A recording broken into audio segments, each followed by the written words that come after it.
Hi everyone. So thanks for watching again my videos here on my blog.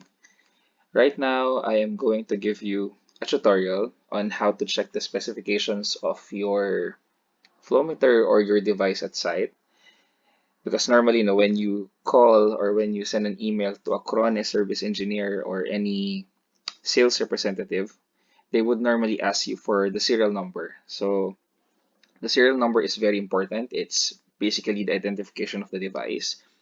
And I am going to show you guys how to check the documentations related to your device, specifications, etc., etc. So you don't have to call us and you can check it by yourself.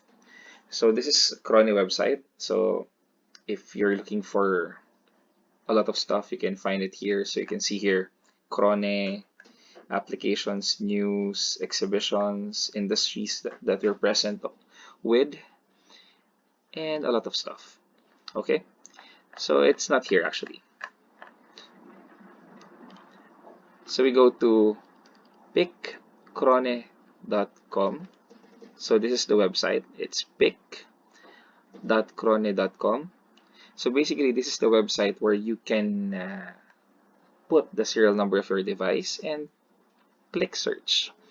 So this accesses our database and you can basically see the specifications and stuff regarding your device. So I'll give you a short example. So normally, guys, how to see the serial number, no? You have to go to the flow meter and go to the SN. Normally, it starts with A if it's a flow meter, like electromagnetic, ultrasonic.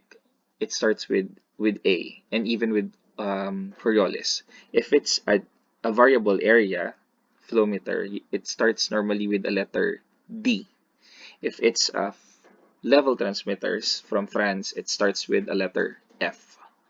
Okay, so let's begin. So again, you have to go to pick.crone.com. You have to go to your device first at site. And yeah, these are the search options that I did for the past few days. So I got this as my demo unit 041430. So this is an example of a serial number. If you click search, just have a little patience on it and it will comes up with something. So you get the general information, the serial number of the device, the type of the device, if it's ultrasonic, electromagnetic, Coriolis, mass flow meter, if it's level or variable area, you can see it here.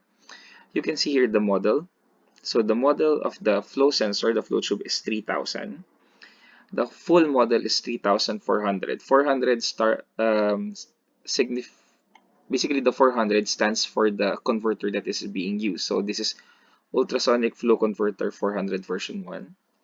You can see here the flow sensor VN number, signal number, the last calibration date. So this is the date where it was calibrated in the factory. You can see here the type, the primary head, how many beams you have. Like this one, you have 6 sensors. You see here the size of the flow meter. You can see here the specifications of the flange, the material, the tubing, the sensor, the housing. So you can see it all here. You can see even the product temperature where, it can handle only between -45 to +140. The calibration. So you can see here sometimes if it's a CT meter, you see here 5-point calibration, or normally you can see here what type of approval that was used for the calibration. So this is a demo unit, so I just have like 2 points. You can see here the finishing, the protection class, if it's IP68, IP67. So you can see everything here. You can see here the measuring range. It's a demo unit, of course. Type of converter. You can see the power supply. So you can already see if it's 24 volts or 230, 220. The threading, manual converter, and you can see here the communication.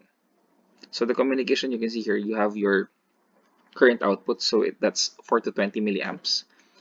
You have active, meaning the converter is supplying the voltage on the loop or it could be passive where the converter will rely from the DCS or from the cabinet. You have also your pulses, so it's passive. Passive, it's basically you need to supply voltage on the terminals. Active, it can supply the voltage by its own. So status output or control, and then you can see here the application data. So normally if it's not a demo unit, you can see more of the application on this area, like it's for natural gas or blah blah blah. All right, so that's it for this one. You can see here it's also gonna pull up all the documents related to your device, so you can have the handbook. You can see the latest revision here. You can have the latest revision at revision 5. So it will tell you if it's not matching the current device that you have. So it will basically give you the default latest documents available. This is the language. So if you can speak Dutch, French, you can see it here. EN is for English. And you just click the download tab if you want to download it. Then it goes to your download folder for sure. And you can open it. See? So you don't have to really call the service engineer and get more details because it's already on the PIC website. You have your technical data sheet that is available for all Optisonic 3400, quick start manual. Even the material data sheets are available on this one. It's just Dutch. Dutch or German, I'm not sure. I think it's German. You can see here all the approvals, declaration of conformity, welding process, and the validity of that approval document.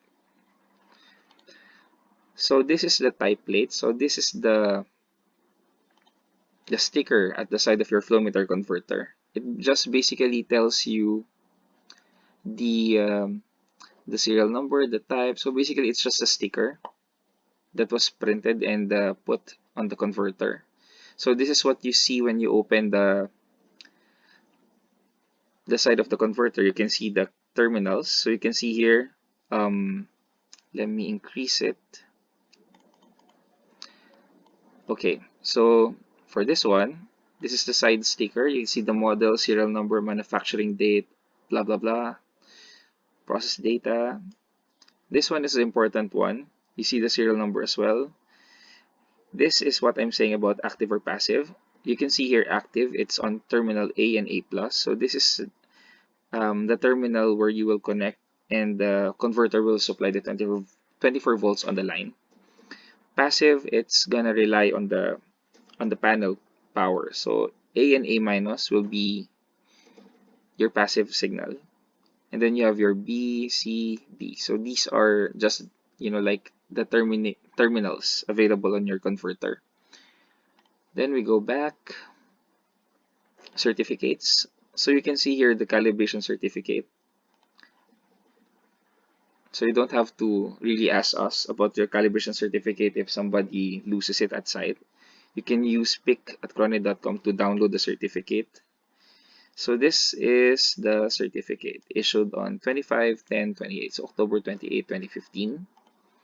And you can also see here the parameter data sheet. So these are the parameters when it left the factory. So if you want to make sure that nobody touched the converter or somebody modified that site, you can go to the parameter data sheet and you can basically check the parameters. So these are the important parameters for the operation side, especially the GK, and the size and stuff.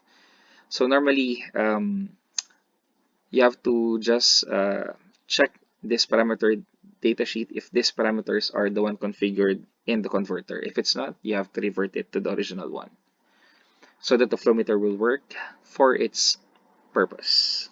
All right. But normally you can just change the time constant. This is just the damping.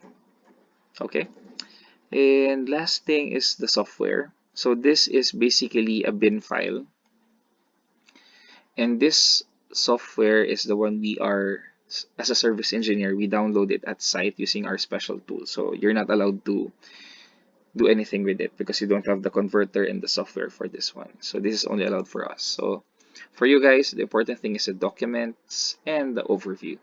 So I hope you found this video helpful. I hope I can make more of this. And yeah, so basically the purpose of this video is to show you how to get the data of your flow meters using this website. So this reduces the time that you contact us, we email you, and then the cycle and stuff. So I hope this is very helpful for you.